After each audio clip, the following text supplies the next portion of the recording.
Mas vamos iniciar o nosso All News, Josias, justamente com essas questões relacionadas às prisões e essa manifestação da Procuradoria-Geral da República. É a nossa manchete principal. O Procurador-Geral da República, Paulo Gonet, se manifestou a favor da concessão da prisão domiciliar do general Augusto Heleno, que foi condenado a 21 anos de prisão pelo STF por plano de golpe. O ex-ministro cumpre pena no Comando Militar do Planalto, em Brasília. E durante o exame de corpo de delito após a prisão, Heleno disse que sofre de Alzheimer desde 2018. Segundo o relatório médico, o general tem um quadro progressivo de demência, acompanhado de prisão de ventre e hipertensão. E para a PGR, a condição é parecida com os casos em que o tribunal autorizou a prisão domiciliar por razões humanitárias. Paulo Gonet reforçou uma medida excepcional e proporcional à sua faixa etária e ao seu quadro de saúde, cuja a gravidade foi devidamente comprovada, segundo ele, que poderá ser vulnerado caso mantido afastado de seu lar. Então tá aí, agora nas mãos de Alexandre de Moraes, se vai conceder ou não a prisão domiciliar ao Augusto Heleno, ao general. Deve conceder, Josias? Ele deve obter a prisão domiciliar, Fabíola, mas eu fui buscar informações sobre o laudo ou os laudos médicos feitos sobre o Augusto Heleno. E, como você realçou, depois de ser preso na terça-feira, o Augusto Heleno, 78 anos, disse durante o exame de corpo de delito que sofre de Alzheimer desde 2018. Ficou insinuado que durante os 4 anos da presidência do Bolsonaro, inclusive na fase em que foi arquitetado o golpe, o general estaria sob os efeitos de uma doença que provoca a degeneração dos neurônios. E essa informação é falsa, de acordo com os próprios laudos apresentados pela defesa do Augusto Heleno. A versão do Heleno não bate com os laudos. Laudos que foram usados para esse pedido de prisão domiciliar humanitária.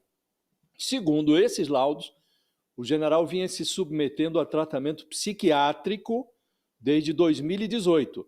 E os males do Augusto Heleno eram depressão e ansiedade.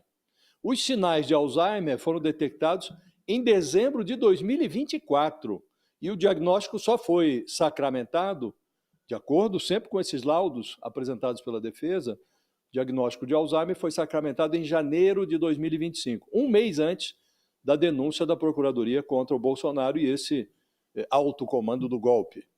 Então, o Paulo Gonet foi chamado a se manifestar e note então, Fabíola, que quando se tramou o golpe, a saúde mental do Augusto Heleno ainda estava em dia, não havia Alzheimer. O diagnóstico é de agora, janeiro de 2025. Aí o Paulo Gonet é chamado pelo Supremo a se manifestar sobre a transferência do Heleno para a cela, da cela especial do Comando Militar do Planalto para casa, a prisão domiciliar, e o procurador-geral, Paulo Gonet, se posicionou a favor. Ele avaliou que a prisão domiciliar se tornou um caso, no caso do general, é uma medida excepcional, mas proporcional à faixa etária dele, ao quadro de saúde. Agora, se a gente analisa essa avaliação médica, Fabíola, de trás para frente, o quadro de saúde do Augusto Heleno desqualificava o personagem, um idoso depressivo, ansioso, submetido a tratamento psiquiátrico lá em 2018, era um personagem desqualificado para ocupar, já em 2019, o cargo de ministro palaciano. E o general sempre foi conhecido pelas suas neuroses antidemocráticas, né? E ele dizia na época, lá atrás, durante a campanha de 2018, ele dizia que os generais, caso o Bolsonaro chegasse à presidência, os generais funcionariam como moderadores do temperamento mercurial do Bolsonaro. E aconteceu o oposto. No convívio ali com o capitão, os generais sofreram um processo de bolsonarização. E deu no que está dando, golpe e Alzheimer, né?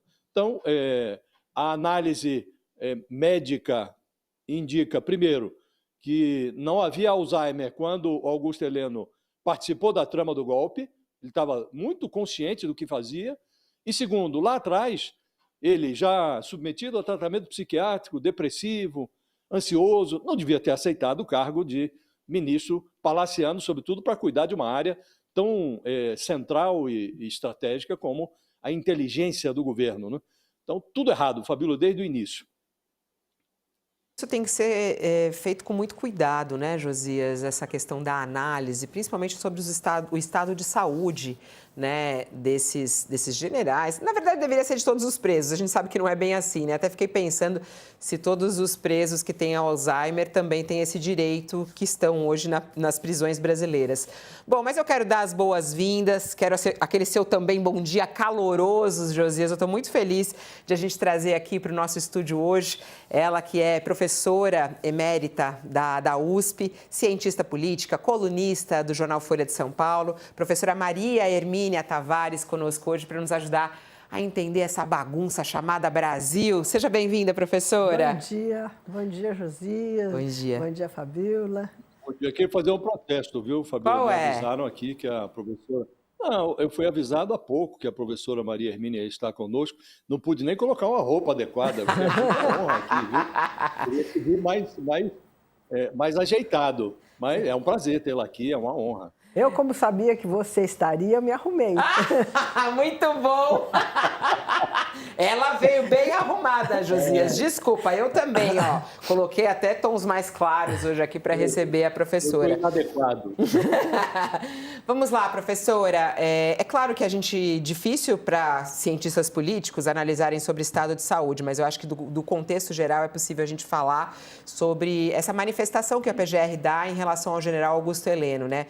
Primeiro, a gravidade do que ele fez, a condenação, está cumprindo sua pena, mas agora vem essa manifestação. Está nas mãos de Alexandre de Moraes decidir se vai ou não conceder a prisão domiciliar a ele. O que a senhora entende a respeito disso? Bem, eu acho que o importante aconteceu, né?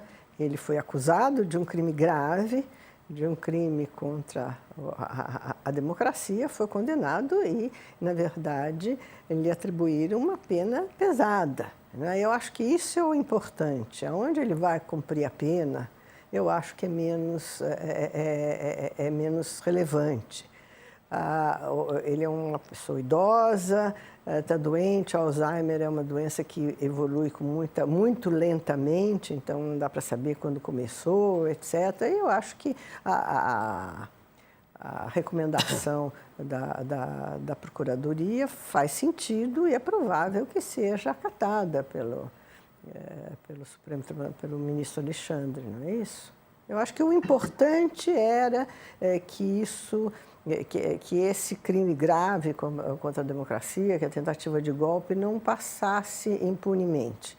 E pela primeira vez nós estamos condenando militares de alta patente. Então, eu acho que esse é o fato importante dos últimos tempos, né?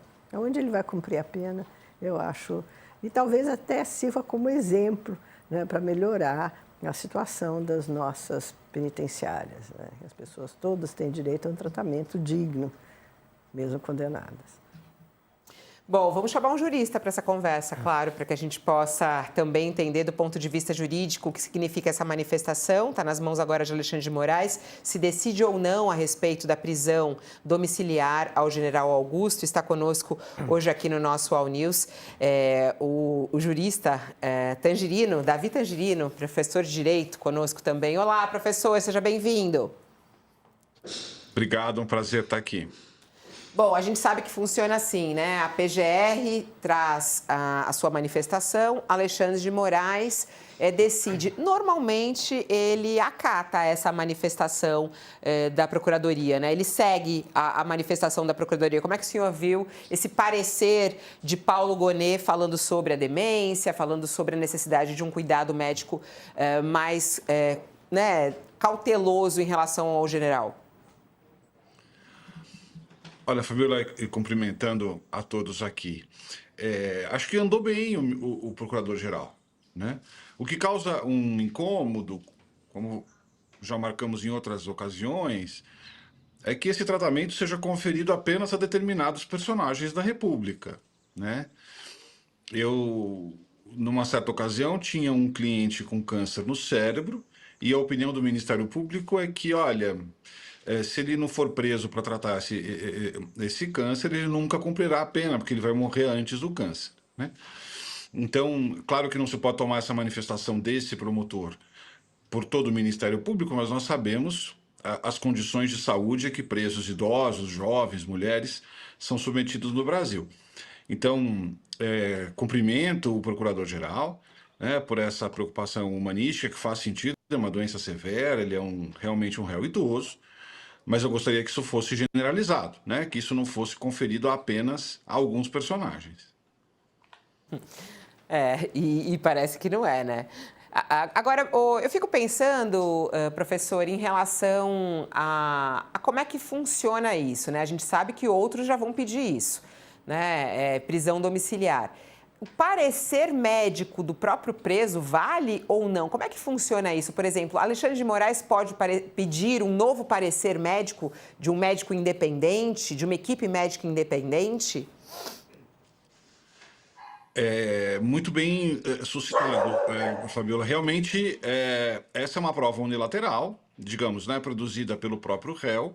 O adequado é que isso seja submetido ao corpo técnico do próprio Poder Judiciário, né, da Polícia Judiciária. Existem, em São Paulo, IMESC, né, os nomes variam ao longo do Brasil, mas você tem médicos, peritos públicos, que têm, portanto, fé pública naquilo que afirmam, e seria até esperado, nesse caso, que o ministro Alexandre submetesse o general Heleno a essa avaliação médica técnico-profissional, digamos assim. Não se trata de acreditar ou não nos médicas signatários desse documento particular, né? Mas eles não gozam de fé pública, ao contrário dos peritos médicos do Estado.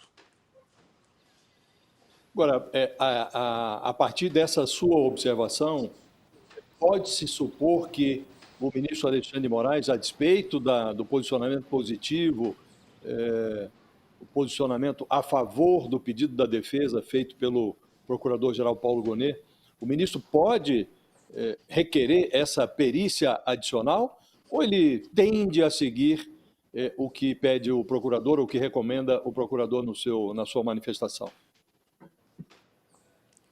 Olha, Josias, eu acho que considerando o que está em jogo, eu reputaria provável que o ministro Alexandre submetesse o general Heleno a uma análise médica pericial, né?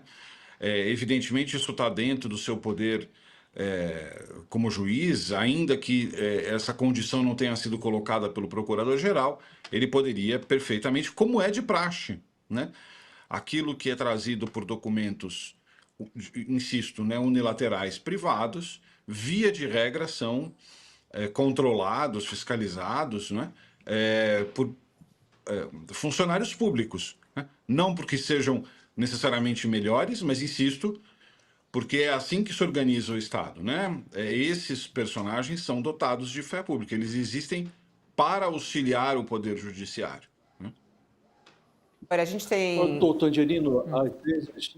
Perdão, Fabiola. Pode. Às vezes a gente tem uma... É conhecida a situação das cadeias brasileiras, né? São masmorras, até algumas delas de aparência medieval, né? E o próprio Supremo Tribunal Federal, em decisão que não é muito recente, muito remota, considerou que o quadro é de franco desrespeito à Constituição nas cadeias brasileiras. E, embora todo mundo saiba disso, a coisa vai sendo empurrada com a barriga. Agora, quando vem um caso como esse, em que condenados de grife são sentenciados pelo Supremo, aí o caso se torna mais gritante, né? Sobretudo quando há parâmetros internacionais. Assistimos ainda outro dia o ex-presidente da França, o Sarkozy, condenado, preso lá numa cadeia na França. Foi para um presídio normal, cela, evidentemente, que assegura a dignidade e todos os direitos que o ex-presidente francês dispõe. Agora está lá, preso numa cadeia, né?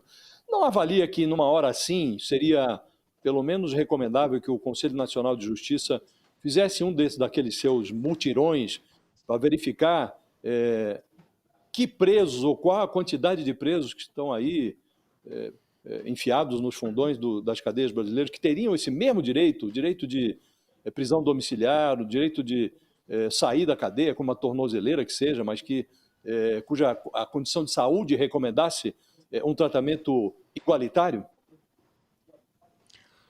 Não, sem dúvida, Josias. E a César o que é de César, né? O CNJ faz esses mutirões com alguma frequência, né? O Conselho Nacional de Política Criminal e Penitenciária, o CNPCP, dentro da pequeníssima verba que tem, fazem fiscalizações pelas unidades prisionais do Brasil, de que surgem relatórios, né? Mas, Josias, isso é um enxugar de gelo, né? Que é importante, porque aqueles presos que são atendidos, beneficiados a partir desses mutirões, a vida daquelas pessoas é impactada, faz diferença e isso é relevante, né? Mas, como você bem apontou, essa decisão do Supremo Tribunal Federal ela é simbólica. Ela é simbólica porque o mesmo Supremo Tribunal Federal, não raro, mantém preso o ladrão, né? O sujeito que furtou, para deixar bem claro, estão sem uso de violência, 2, 3 galinhas, 3 shampoos, meia dúzia de chocolates, né? Então, é absolutamente contraditório dizer que o estado de coisas do sistema prisional é inconstitucional e, no dia seguinte, confirmar a prisão, né? Onde eu quero chegar com isso é que nós teríamos que fazer uma conversa mais estruturada e séria sobre quem a gente quer prender, né? Porque novos tipos penais são criados, agora esse projeto de lei antifacção cria um monte de tipo penal com penas altíssimas, né? Mas seria o equivalente, Josias, ao corpo burocrático da Anvisa, né? Autorizar o atendimento de 1 milhão de pessoas quando há a capacidade instalada para 100 mil. Ou autorizar a matrícula escolar de 1 milhão de crianças quando tem 100 mil vagas. É isso que nós fazemos com o sistema punitivo. Nós vamos criando tipo, investigação, condenando, sem nenhuma atenção à estrutura efetiva, né? Quantos crimes as polícias são efetivamente capazes de investigar ao mesmo tempo, né? Então, em grande medida, e com todo respeito à polícia, eles fingem que investigam, porque uma delegada no Brasil tem 500, 1000 inquéritos cada uma. Obviamente, ninguém consegue investigar tudo isso ao mesmo tempo, né? O judiciário finge que julga, em muitas das vezes, porque tem um direito de defesa absolutamente formal, né? E o sistema penitenciário finge que cumpre alguma função em relação a esses preços. É uma grande mentirinha que custa muito, muito caro e que custa a vida de muita, muita gente. Uma bola para aqui para a professora Maria Hermínia cortar de um jeito maravilhoso, porque quando o senhor fala sobre essa mentirinha, e é muito maluco porque a gente está vivendo um momento em que as pessoas questionam as nossas instituições. A gente fala sobre a defesa da democracia, esse julgamento e essas condenações têm a ver com isso, mas o que é realmente a democracia brasileira hoje, né, professor? Eu acho interessante isso que o professor, como um jurista, falando sobre os questionamentos do nosso sistema policial, do nosso sistema judiciário, isso cai exatamente nesse questionamento do que é a democracia brasileira hoje, né? Olha, nós, cientistas políticos, somos muito contidos com relação à ideia de democracia. A gente acha que democracia é um sistema no qual os governantes são eleitos por eleições livres, limpas e periódicas, e que no governo são limitados pela lei, não podem fazer o que quiserem. Nós não achamos que a democracia seja algo que resolva todos os problemas, né? O país tem um enorme problema no âmbito dos direitos, né? E sobretudo do direito civil. Eu acho que é isso que isso que o professor estava se referindo, não é? Mas o sistema democrático acabou de mostrar que está funcionando.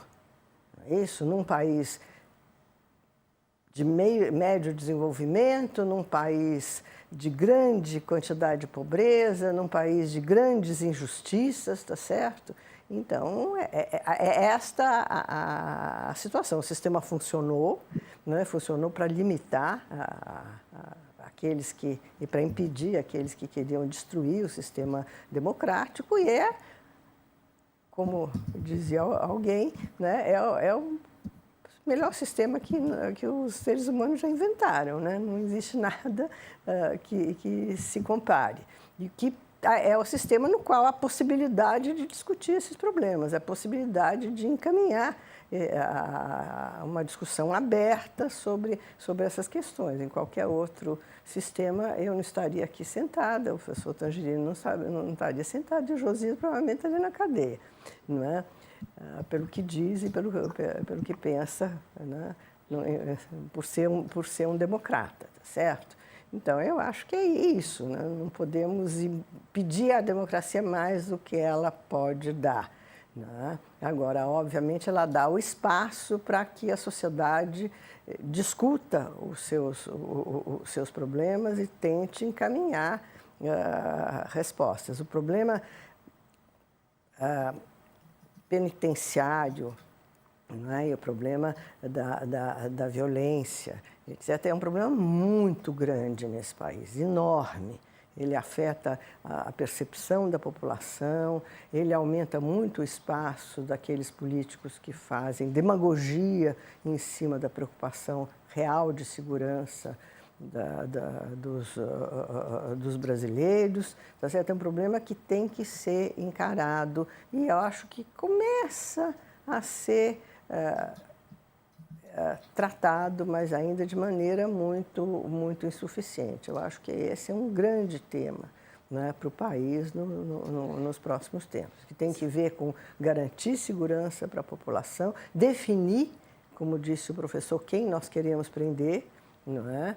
E lidar e construindo um sistema penitenciário menos bárbaro, né, que é o que nós temos.